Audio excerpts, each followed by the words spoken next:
If you're paying rent, keeping a steady job, and holding a buffer in your checking account, you probably feel like you're doing fine with money. But right now, millions of Americans are quietly making completely ordinary decisions that will end up costing them years of their financial lives. The reason we do it is because in the moment, these choices don't trigger any alarms. They feel perfectly responsible, comfortable even. You won't feel a sudden pinch today, and your bank account won't look much different next year. The math only really shows up 10 years down the road, exactly when it becomes incredibly difficult to reverse. You're going to see exactly how these setbacks actually happen. We're going to walk through 7 specific everyday patterns, 7 small traps hiding in plain sight. Because real financial damage almost never comes from one massive failure. It comes from a false sense of security that lets slow-moving mistakes run in the background. Let's track 2 individuals, Marcus and Ryan. Both are 28 years old, both are pulling in around $65,000 a year, and both are living in the exact same city. Fast forward 10 years, and their financial reality will be completely polarized. And it won't be because one of them won the lottery or inherited a trust fund.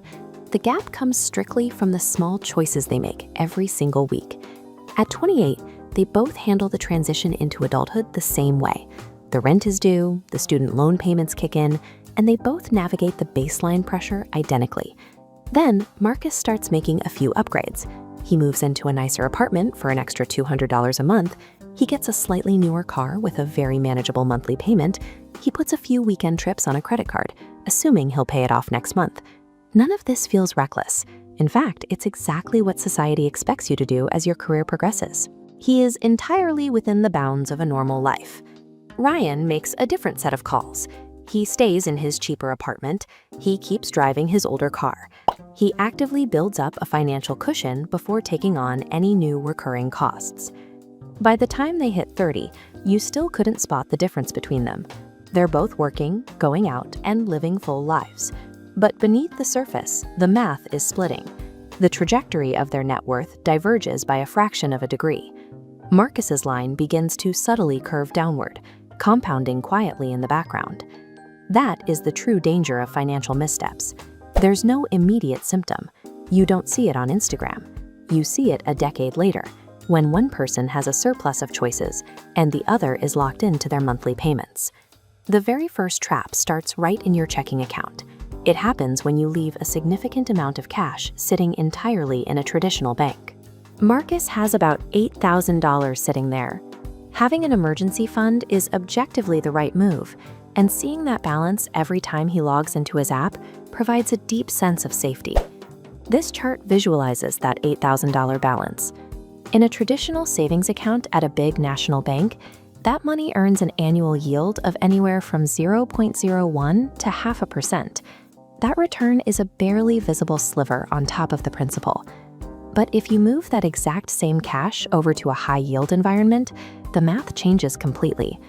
This second bar shows the return widely available in high-yield savings accounts or cash equivalents, generating a massive comparative yield for zero extra effort. Then the hidden variable arrives. As inflation hits, it actively erodes the purchasing power of Marcus's money. While his balance technically stays at $8,000, the actual volume of goods and services he can buy with it is shrinking. Marcus lets the money sit because it's easy. Ryan takes 15 minutes to move his identical emergency fund into a high-yield account, keeping the exact same safety net, but protecting its value. In modern finance, leaving your money idle is a choice, and it is a highly expensive one that guarantees a slow, mathematically certain loss of wealth over time. While we've already looked at the danger of simple lifestyle drift, the second mistake is much more tangible, carrying high-interest credit card debt without a clear payoff strategy. Take Marcus, for example. He is currently carrying a $4,500 balance spread across 2 different cards, and every month he makes only the minimum payment. Marcus justifies this by telling himself he'll clear the whole thing once his life settles down and he has more breathing room. With US credit card rates averaging over 20%, a massive portion of the minimum payment is instantly consumed by interest. You're essentially renting money at an extreme premium. Over several years, you end up paying back more in interest than you originally borrowed. Now consider Ryan. He has a smaller $1,200 balance, but he attacks it aggressively. He clears the debt in 6 months, effectively buying back his future cash flow. Once that debt is gone, Ryan's monthly payments are redirected into his own pocket. 2 years later, Marcus is still making those same minimum payments, his financial situation completely static. Postponing a debt strategy under the guise of dealing with it later isn't a pause in your financial life. It's an active, expensive choice that pushes your freedom further into the distance. It's worth pausing here to look at these first 2 mistakes, the initial drift and the debt treadmill. Notice that neither of them is particularly dramatic. Marcus didn't gamble at a casino, he wasn't victim to a scam, or make one giant catastrophic decision. He just let things drift. And that is the most difficult truth about wealth in 2026. The damage comes from the choice you didn't make, the account you never opened, the debt you didn't prioritize, and the plan you kept pushing. Wealth destruction is rarely an explosion. It is a slow, silent, and continuous leak. This leads us to the 3rd mistake, delaying retirement contributions by even just a few years. Marcus is 28 and thinks he has plenty of time. He plans to get serious about his 401k when he hits 35, assuming a 7-year wait won't cost much. This graph illustrates why that logic fails. Because of how compound growth functions over decades, a dollar invested in your late 20s has significantly more time to multiply than a dollar invested in your mid-30s. Look at the final yield for someone who invests from age 25 to 35 and then stops, compared to someone who starts at 35 and invests for 30 years. That extra decade of early compounding can actually result in a higher total balance at retirement. While market fluctuations are a reality, the foundational math behind this principle is one of the most widely accepted rules in finance.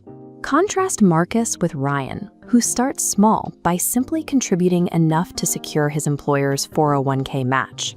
Ryan sees that match for what it is, a mandatory part of his total compensation. Marcus continues to wait for stability before starting, but in a shifting economy, that perfect moment of stability rarely arrives. You can't buy back time. Because of that, delaying your entry into the market is the most mathematically punishing form of drift there is. The 4th mistake is assuming that over-concentrating your wealth in one area counts as a strategy. For many, this means having almost every invested dollar in US tech stocks. This cluster map represents a concentrated portfolio. When a single sector stumbles, this structure has no defense. Diversification, spreading assets across different types and geographies, reduces the damage when one area underperforms. Marcus keeps his entire portfolio in 2 US-focused funds. Ryan, however, adds international exposure and bonds, creating a smoother curve that helps him stay the course during market volatility. Treating concentration as a shortcut to growth is often an illusion, one that tends to shatter the moment market conditions shift. The 5th and final mistake is living in a bubble of micro-decisions while ignoring the massive macroeconomic shifts happening right outside your door. Over the next 20 years, an estimated $84 trillion will transfer from baby boomers to younger generations. This historic capital movement isn't just inheritance. It's already reshaping real estate, small businesses, and geographic wealth. Ryan follows these trends to help inform his career and property decisions. Marcus, caught in his cycle of later, is completely unaware the shift is even happening. The ultimate cost of financial drift is the quiet disadvantage of being blind to the world around you. You aren't falling behind because of one bad choice. You're falling behind because of the decisions you simply never made. One of the easiest ways to stall your financial progress is to let your daily expenses grow at the exact same pace, or even faster than your income. Let's look at Marcus. He's 30 years old and just landed a solid raise at work, adding exactly $8,000 to his yearly salary. But look at this chart. The income bar jumps by $8,000, but almost unconsciously, look at how his expenses for a nicer gym, forgotten subscriptions, and eating out more often creep right up to match it perfectly. 6 months later, that extra money has completely vanished into his daily routine.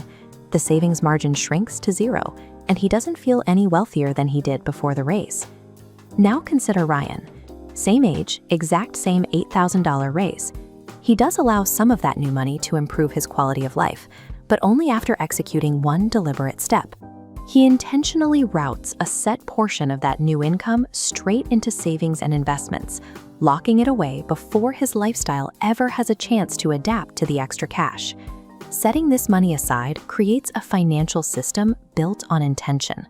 Without that specific friction in place, a bump in income just fuels higher spending, leaving your actual financial position completely unchanged.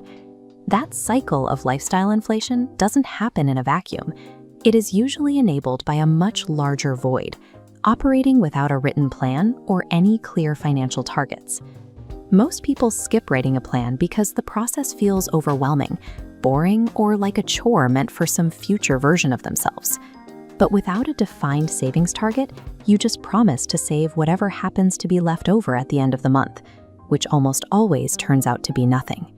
Without a structured, scheduled timeline to pay off your debt, you end up carrying those balances indefinitely. And without a specific retirement goal, your investments become entirely random, or you stop contributing altogether. A solid financial plan does not require a binder full of complex spreadsheets. You can literally fit a highly effective strategy onto a single piece of paper. Watch how this works. A written plan takes the chaotic swarm of daily habits and impulse buys and filters out the noise. It gives you a tangible reference point to defend against emotional spending and peer pressure. Marcus operates purely on vague intentions. Ryan operates on a simple written page that he pulls out and reviews twice a year. Having that single written reference point is the primary difference in how their financial lives evolve over time. Let's fast forward 10 years. Both men are now 38. Marcus isn't entirely broke, and he isn't in a full-blown financial crisis, but he has missed almost every milestone he thought he'd hit by now. He's stuck in the exact same cycle of credit card debt, just on different cards, and his retirement account is precariously thin. The hidden penalty of his position is a complete lack of agility. When a rare financial opportunity finally surfaces, he has zero flexibility to actually take advantage of it. This exact feeling of being stuck is the direct result of 10 years of small, quiet drift. Ryan hasn't magically become ultra-wealthy, but by executing his intentional plan, he has built a thick financial cushion and a highly secure foundation. What that foundation actually buys him in the real world is the ability to make choices without panic. In the landscape of personal finance, having options is everything. That flexibility is the true definition of wealth. True wealth is shaped slowly by the specific patterns you repeat every single week. It's the account you finally choose to open, the debt you confront, the strategy you write down, and the portion of your raise you immediately invest. None of these small actions feel life-altering on a random Tuesday, but compounded over 10 years, the massive divergence between Marcus and Ryan comes down entirely to pattern, not luck. Identifying negative financial patterns early gives you the maximum amount of time to replace them with something better. If you want to keep identifying these real financial patterns so you can make better decisions, take a second and subscribe to the channel. We have a lot more coming to ensure you're positioned for the future.